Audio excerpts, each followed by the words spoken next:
The classroom was silent except for one voice. A teacher's voice. Sharp, cutting, laced with contempt.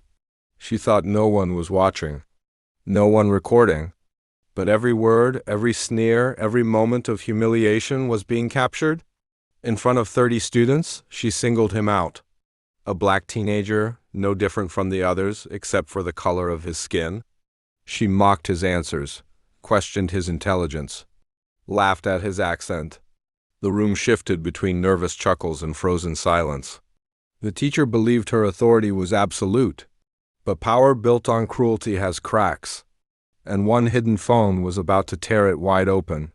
This, is the story she never wanted the world to hear. The school bell rang with its familiar metallic buzz, echoing through the worn-out hallways of Lincoln High, a building that looked tired, like it had carried too many years of arguments, laughter, and whispered secrets. The faded blue lockers stood in rows, some dented, some scratched with initials of students long gone. The smell of pencil shavings and floor wax hung in the air. In room 214, the desks were arranged in neat lines, but nothing about the atmosphere felt neat. It was the kind of classroom where students walked in with heavy shoulders, where the fluorescent lights flickered like they, too, wanted to escape. At the center of it all sat Marcus, 16 years old, tall for his age, quiet but sharp. He loved science, hated history, and carried himself with the calm resilience of someone who had already learned to keep parts of himself hidden.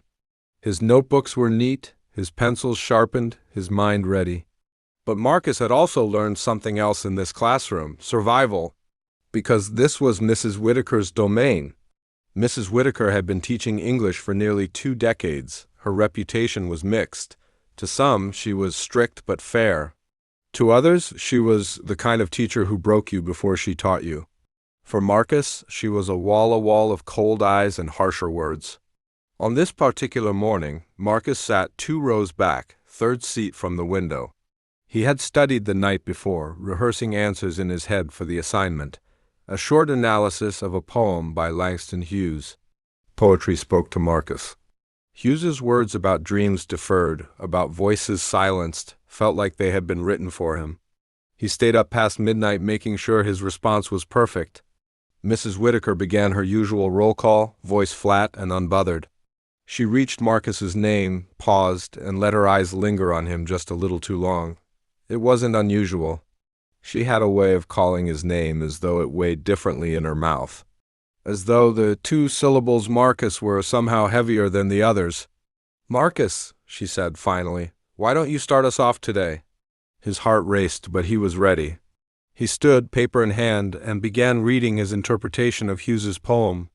His voice was steady, careful, deliberate. But almost immediately, Mrs. Whitaker's expression shifted. Her lips curled into the faintest smirk. She tapped her pen against the desk, interrupting him. "Slow down," she said, though he wasn't speaking fast. "Enunciate properly," she added, though his words were clear. And then, under her breath, but loud enough for the room to hear, "Try sounding like you've actually read it, not like you're guessing." A ripple of laughter stirred in the classroom. Not loud, but sharp enough to pierce. Marcus froze for a second, throat tightening, but he pressed on. He finished his reading, eyes fixed on the paper, refusing to look up. Mrs. Whitaker leaned back in her chair, her voice coated in that familiar condescension. That was something. Though I wonder, Marcus, do you actually understand what Hughes meant? Or did you just copy this from somewhere? You people have a way of doing that." The words sliced through the air. You people. Some students shifted uncomfortably in their seats. Others looked away. A few smirked, hiding their laughter behind their hands. The silence that followed was suffocating. Marcus stood there, fists clenched around his paper, wishing he could vanish. But what Mrs. Whitaker didn't know, what she couldn't know, was that one of the students sitting in the back had pulled out their phone. Hidden low, screen dimmed, camera rolling. They had seen this pattern before. Marcus wasn't the first. He was just the latest. The teacher's remarks had been whispered about in hallways, but never proven. Today, though, was different. Marcus sat down, his ears burning. The weight of 30 eyes pressed against him. He told himself to breathe. Just breathe. It wasn't the first time she had humiliated him, but this time cut deeper, because the poem he had chosen wasn't just any poem. It was about dreams, about holding on to hope in the face of constant rejection. And here was his teacher tearing it apart, not the work, but him. The rest of the class blurred. Words flew over Marcus's head. His mind replayed her comments on a loop like scratches on a record that wouldn't stop. You people. When the bell rang, he stayed seated for a moment, letting the others leave. His best friend Jamal lingered by the door, giving him a silent nod. A nod that said, I saw it. I know. Marcus shoved his paper into his backpack, zipped it up, and walked out. But as he left, the phone in the back pocket of another student buzzed. The video had been saved. 30 seconds of cruelty. 30 seconds that would not stay hidden. The stage had been set, and the walls Mrs. Whitaker thought were uncheckable were already beginning to crack. The video sat quietly on the phone. Just a small file, 30 seconds long, but inside it was dynamite. A recording of Mrs. Whitaker's voice, sharp and undeniable. Her smirk, her words, her disdain for Marcus laid bare. At first it stayed hidden. The student who recorded it, Alyssa, wasn't sure what to do. She replayed it on the bus ride home, earphones in, staring at the teacher's face on her cracked phone screen. She felt the weight of it pressing on her chest. This wasn't just classroom banter. It was cruelty. It was racism. And it was happening in a place where every student was supposed to feel safe. Meanwhile, Marcus walked home alone, each step heavy. He could still hear the laughter of his classmates echoing in his ears. He tried to push it aside to convince himself it didn't matter. But it did. It always did.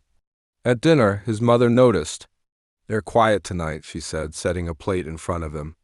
Marcus shrugged, stabbing at his food without appetite. He didn't want to burden her with it again. This wasn't the first time he'd come home carrying the weight of Mrs. Whitaker's words. And each time his mother's face fell a little more, her frustration mixing with helplessness. Was it her again? She asked gently. Marcus nodded, not meeting her eyes. Her sigh was deep, the kind that came from years of watching doors close in her son's face before he even had the chance to step through them. One day, she said softly, one day the world will see you for who you are. But in Marcus's mind, that day felt far away. Back at school, the air grew heavier. Mrs. Whitaker's comments became sharper. Each class, she found a way to cut Marcus down. Sometimes it was his pronunciation, other times his handwriting or the way he asked questions. None of it mattered. The target was always the same. You need to learn how to express yourself properly, she would say, as if his voice were broken. Maybe this isn't the right level of class for you, she muttered once, loud enough for the back row to hear. The students shifted uneasily, some rolling their eyes at her cruelty, others too afraid to speak. Marcus felt himself shrinking each day, retreating into silence. The dream of college, of becoming an engineer, dimmed under the weight of her disdain. But then one afternoon, Alyssa made a choice. She showed the video to Jamal. The two of them sat in the cafeteria, phones pressed close, watching Mrs. Whitaker's words spill out. Jamal's jaw tightened. She can't get away with this, he said. His voice was low, but his anger burned hot. She's been like this for years, Alyssa whispered. Everyone knows it. But no one ever says anything. And then we're gonna say something, Jamal replied. That evening, the video found its way onto a group chat. From there, it spread quietly at first, whispered about in hushed tones. But by the end of the week, it had traveled farther than anyone expected. Marcus found out when Jamal handed him the phone. Look, Jamal said. On the screen was his teacher's face, frozen mid-sneer. The caption beneath read, "This is what our classrooms look like." The video had already been shared dozens of times. Comments piled underneath. Unbelievable. She should be fired. This is Lincoln High, I'm not surprised. Marcus's stomach churned. His first instinct was fear. What if Mrs. Whitaker found out? What if the school turned on him? What if it only made things worse? But then another thought crept in. For the first time, someone else could see it. Someone else could feel the sting of those words the way he had. He wasn't invisible anymore. The next morning, the classroom felt different. Students glanced at Mrs. Whitaker with something new in their eyes: distrust, suspicion, the kind of look that made her shift uncomfortably in her chair. She noticed. Teachers always notice. She started class with her usual clipped tone, but there was a hesitation now. A pause before each word, as though she could sense the shift in power. Marcus sat quietly, but his heart pounded. He knew the video was out there. He knew she didn't know yet, and that gave him something he hadn't felt in a long time: leverage. By lunchtime, the whispers had reached the staff. A counselor pulled Marcus aside. "Marcus, can I talk to you?" His office was small, lined with dusty motivational posters. "We've heard some concerns about your English class. I just want you to know if something's happening, you can tell me." Marcus hesitated. This was the test. Should he say it? Should he open the floodgates? But before he could answer, the counselor leaned forward. "We've seen the video." Marcus's breath caught. It was real now. No going back. That afternoon, Mrs. Whitaker was called into the principal's office. Students watched her stiff figure march down the hallway, lips pressed tight, eyes darting. She didn't know who recorded it. She didn't know how many people had seen it. But she knew she was exposed. The next class was icy. She didn't speak Marcus's name once. She didn't call on him, didn't look at him. It was as though he didn't exist. But that silence was louder than any insult she had ever thrown. Marcus sat there, shoulders squared, a storm of emotions raging inside him: fear, relief, anger, vindication. The balance of power had shifted, but the battle was far from over, because exposure brings consequences. And not all of them are safe. Outside those classroom walls, the video was no longer just a clip on a phone. It was spreading across the community. Parents were watching, alumni were sharing, strangers were commenting. And for Mrs. Whitaker, the one thing she had always relied on, her authority, was slipping away, inch by inch, with every view, every share, every word of outrage. For Marcus, the question was no longer if the world would know. It was what happens next. The fire was about to consume everything in its path. The storm broke on a Thursday morning. By then, the video had already spread beyond the walls of Lincoln High. It had been reposted on community pages, shared in parent forums, and dissected in late-night text threads between teachers. What began as 30 seconds of cruelty had become a mirror, and people didn't like what they saw staring back at them. Marcus didn't realize how far it had gone until he stepped off the bus and saw the news van parked across the street. The camera crew stood near the school entrance, bundled against the wind, waiting. His stomach dropped. This wasn't just a school problem anymore. It was a public one. Inside, the atmosphere was electric. Students buzzed with gossip, teachers whispered in corners, and administrators walked briskly with furrowed brows. The principal's voice crackled over the intercom, instructing everyone to focus on learning and ignore distractions. But distractions had already consumed everything. For Marcus, each step to class felt heavier than the last. He wanted to disappear, to blend into the lockers, but his presence seemed to carry weight now. Students looked at him differently, some with admiration, others with pity, and a few with resentment. When he entered room 214, silence fell. Mrs. Whitaker stood at the front, her posture rigid, her expression carefully neutral, but her eyes betrayed her. They burned with restrained fury. "Take your seats," she said coldly. Her voice was brittle, like glass ready to shatter.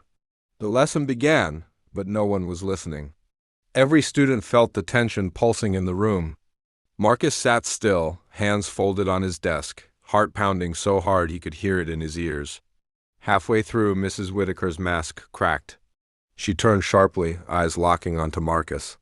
"Do you find this funny?" she snapped. The room froze. Marcus blinked, unsure if she was serious.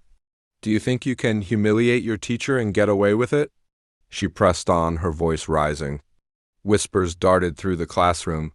Phones slipped out from backpacks and jackets, screens glowing. Students were recording again. They knew something explosive was happening. Marcus swallowed hard. "I didn't post it," he said quietly. Mrs. Whitaker's lips tightened. "Of course you didn't, but it's your fault, isn't it? You and your little friends trying to paint me as something I'm not." The words rang with venom. The students shifted in their seats, some gasping, others staring down at their desks. Marcus felt his chest tighten. For weeks, he had carried her cruelty in silence. For days, he had watched the video spread, watched the whispers turn into outrage. And now, with every eye on him, the weight of it all came crashing down. He stood up. For the first time, he didn't shrink under her glare. His voice shook, but it was steady enough. "You don't get to blame me for what you said. You said it. Not me." The classroom went dead silent. You could hear the hum of the lights, the distant slam of a locker in the hallway. Mrs. Whitaker's face flushed red. "Sit down, Marcus," she barked. But he didn't. His hands trembled, but his voice grew stronger. "All year, you've treated me like I don't belong here. Like I'm not smart enough, like nothing I do is ever good enough. And you think no one sees it, but they do." "We all do." The students stared. Some nodded faintly, courage flickering in their eyes. For the first time, Marcus's voice carried more authority than hers. Mrs. Whitaker's jaw tightened. "You're out of line," she hissed. "No," Marcus replied. "You are." Alyssa's phone captured every word.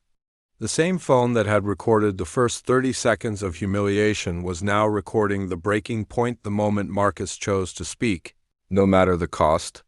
The bell rang, slicing through the tension. Students rushed out, buzzing with adrenaline. But the video had already traveled from Alyssa's phone to the group chat, and from the group chat to the internet. By the end of the day, millions of eyes would see Marcus standing up, trembling but unyielding, against the authority that tried to silence him. That evening, Marcus sat at the kitchen table with his mother. The TV played in the background, muted, but the headline scrolled across the screen: "Local teacher under fire after racist classroom video surfaces." His mother squeezed his hand, tears brimming in her eyes. "You were brave," she whispered. Marcus shook his head. "I was scared." "That's what bravery is," she said softly. "Speaking when fear tells you to stay silent." But fear wasn't gone, because speaking up always comes with consequences. The next morning, protesters stood outside the school. Some held signs demanding justice for Marcus. Others shouted for Mrs. Whitaker's resignation. But not everyone supported him. A smaller group argued loudly that the video was taken out of context, that teachers are under attack, that this was a witch hunt. The community was divided, and Marcus was at the center of it. A 16-year-old boy who had wanted nothing more than to study a poem, now carrying the weight of a national conversation. Inside the school, Mrs. Whitaker's classroom sat empty. She had been suspended pending investigation. The chair at her desk, once a symbol of authority, now stood vacant, a reminder of how quickly power can crumble. But for Marcus, the emptiness brought little relief. Because the cost of speaking out wasn't just hers to bear, it was his too. The whispers followed him in the hallways. The stares grew sharper.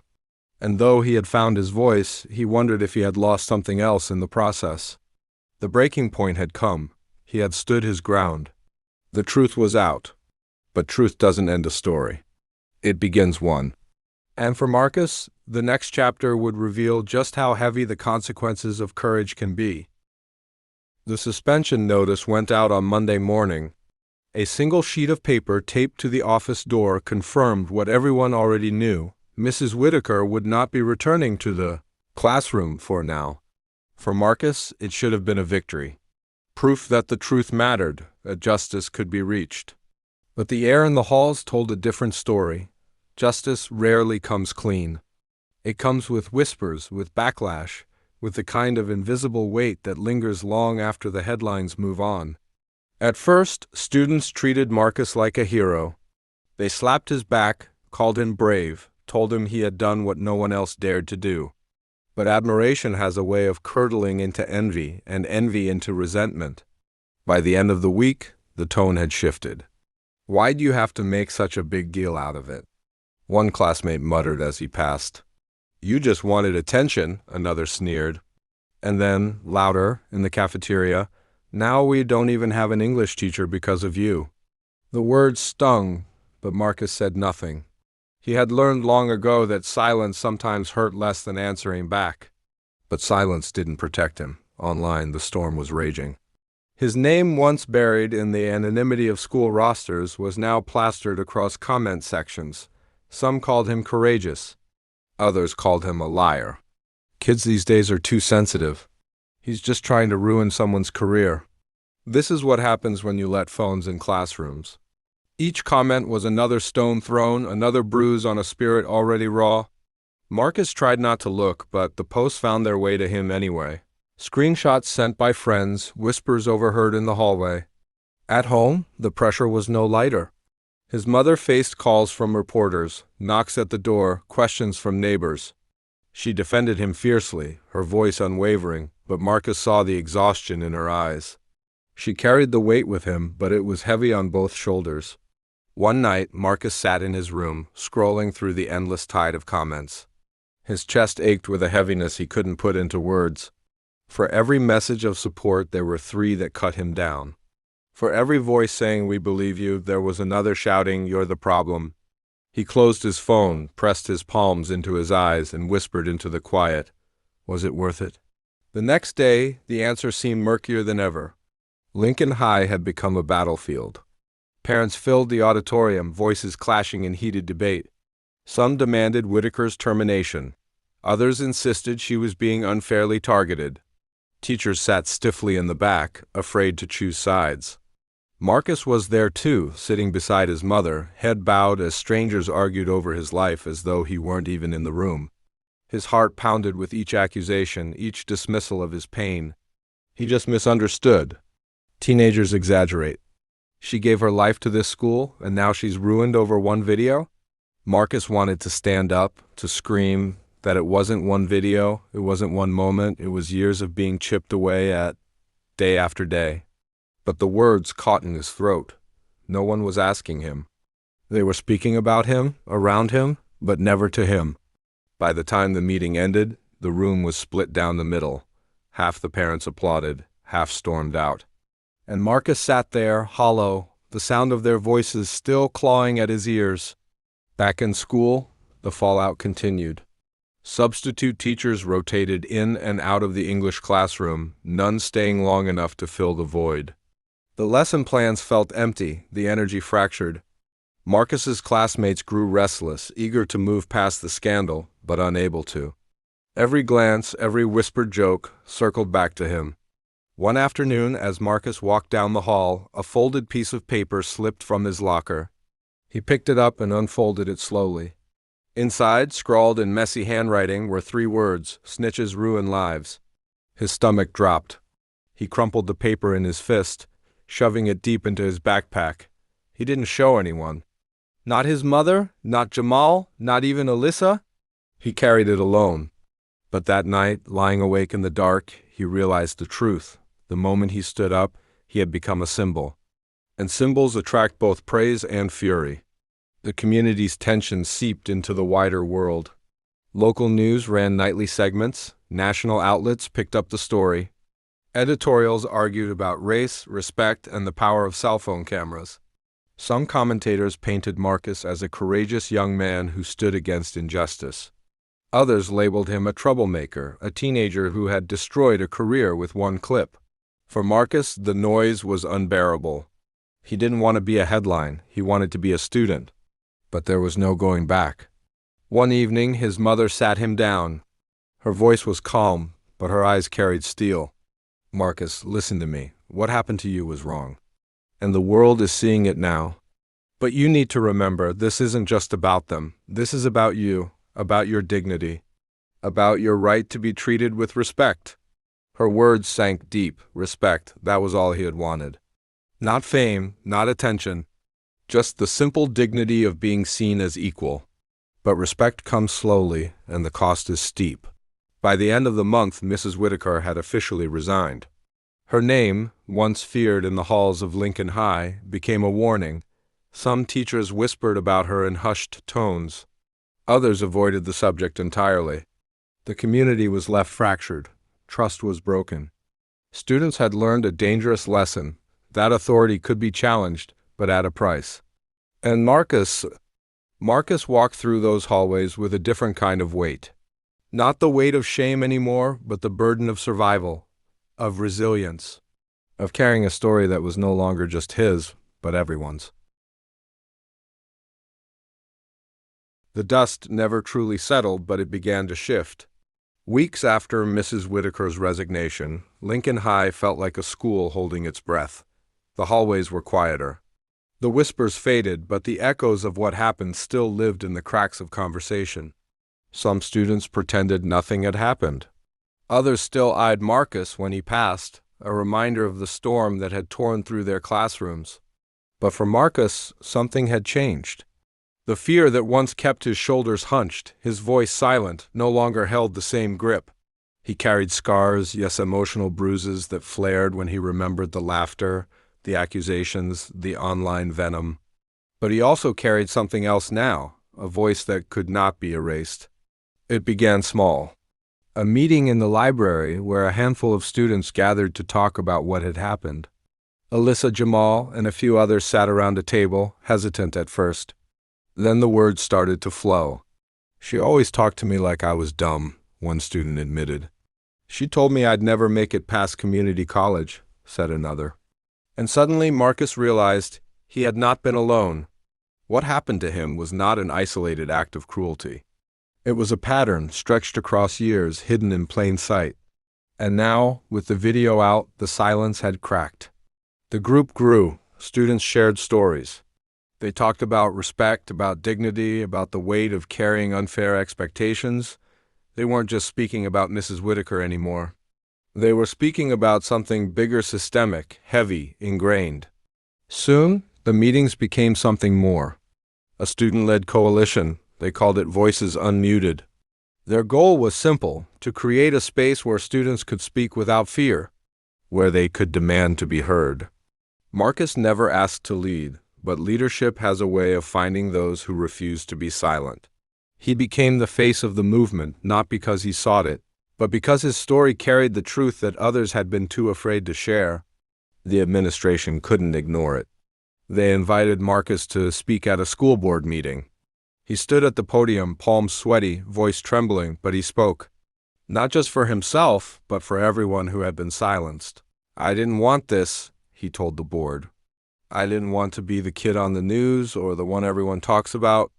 I just wanted to learn. I just wanted to be respected. But when respect is denied, when dignity is stripped, we can't stay quiet. Because silence protects the wrong people. And we won't be silent anymore." The room was still when he finished. For a moment, it felt like the whole building was holding its breath. Then the applause came not from everyone, but from enough. Enough to remind Marcus that courage can ripple outward. The changes weren't immediate, but they were real. Teachers received training on equity and bias. Students were given channels to report mistreatment without fear of retaliation. And the coalition grew stronger, pushing for more. But beyond the policies, beyond the headlines, Marcus found something deeper, healing. It came slowly. In the quiet moments when he laughed with Jamal, in the afternoons when he stayed late, helping younger students with homework. In the letters that arrived, some from strangers, some from former students, saying, "Thank you for speaking when I couldn't." He still carried the hurt. The memory of that day in class, of Mrs. Whitaker's words, of the laughter that followed. But hurt no longer defined him. His voice did.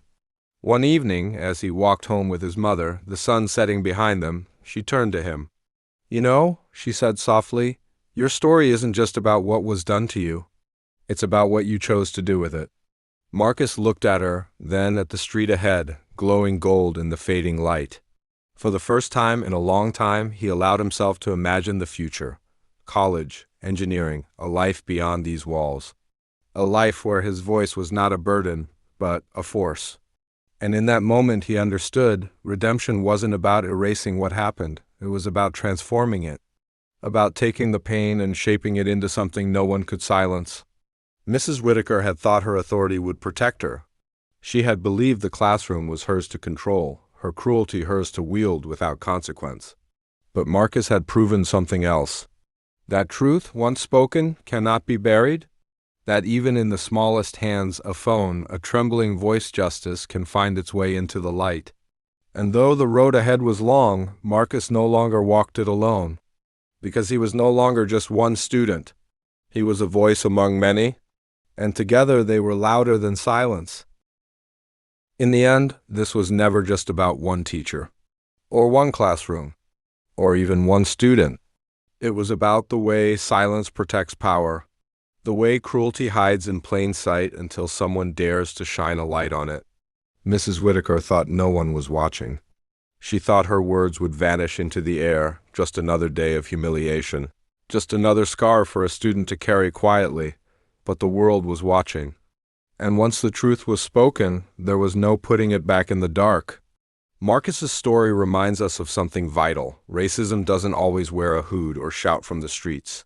Sometimes it sits at the front of a classroom. Sometimes it hides behind authority. Sometimes it's a sneer, a word, a dismissal so small you could almost convince yourself it didn't happen. Almost. But almost is not enough, because every dismissal cuts deep. Every silence leaves a mark. And every voice that rises against it, no matter how young, no matter how afraid, has the power to change more than one life. Marcus found his voice. And in doing so, he gave others the courage to find theirs too. This is not just his story. It's a reflection of countless stories. Stories unfolding in classrooms, in workplaces, in neighborhoods, every single day. Stories we must tell. Stories we must listen to. Stories we cannot ignore. Because silence protects injustice, but truth shatters it. This is everyday racism drama.